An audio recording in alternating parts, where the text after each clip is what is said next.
17 টকাৰ পৰিৱৰ্তে আমি 100 টকাতে এই তিনিওবিধ সামগ্ৰী আমি যোগান ধৰিম। সামগ্ৰী তিনিওবিধ একেলগেও কিনিব পাৰে বা পৃথকে পৃথকেও কিনিব পাৰে। অসমৰ 70 লাখ পৰিয়ালে এই আঁচনিটোৰ পৰা উপকৃত হ'ব আৰু ইয়াত কোনো সিলেকশ্যন ক্ৰাইটেৰিয়া নাই। যাৰে ৰেচন কাৰ্ড আছে তেওঁলোকে এই আঁচনিটোৰ সুফল লাভ কৰিব পাৰিব। আজি আমাৰ অসমত প্ৰায় 34,000 ৰেচন কাৰ্ডৰ দোকান আছে, সুলভ মূল্যৰ দোকান আছে। প্ৰতিখন দোকানতে আজি একোটা অনুষ্ঠানৰ আয়োজন কৰা হৈছিলে। একোজন মুখ্য অতিথিও আছিলে আৰু ইউটিউব যোগে বা ফেচবুক যোগে বা টেলিভিশ্যনৰ জৰিয়তে সেই স্থানসমূহতো অসমৰ ৰাইজে এই অনুষ্ঠান চাইছিলে আৰু এটা বহল প্ৰচাৰ যাক প্ৰয়োজন আছিলে এই আঁচনিটোৰ বাবে বহল প্ৰচাৰো আমি কৰিবলৈ সক্ষম হৈছোঁ। এই মাহত আমি 10ৰ পৰা 20 তাৰিখলৈকে সামগ্ৰীখিনি দিম, কিন্তু অহা মাহৰ পৰা 1 আৰু 10 তাৰিখৰ ভিতৰতে চাউল, দালি, চেনি, নিমখ এই গোটেইখিনি আমি ৰাইজক उपलब्ध करूँ।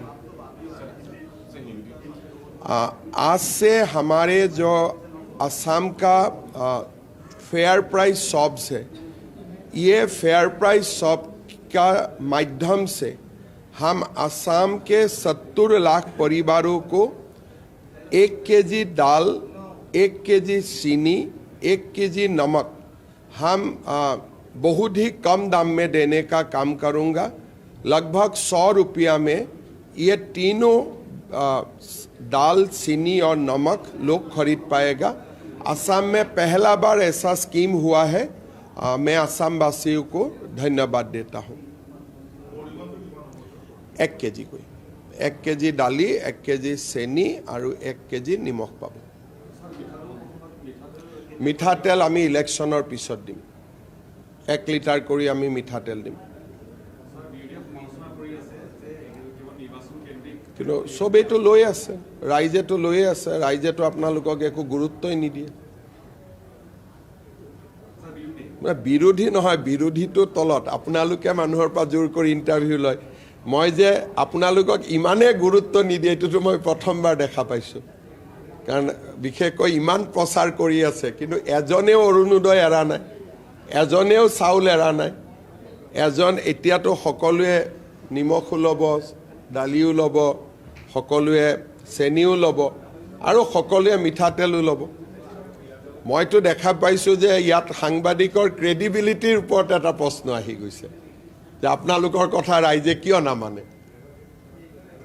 অলপ চলপতো মানিব লাগে। এজনেও অৰুণোদয় এৰা নাই। যোৱা 2 মাহ আপোনালোকৰ ইমান প্ৰচেষ্টা হ'ল, কিন্তু এজনেও অৰুণোদয় এৰা নাই।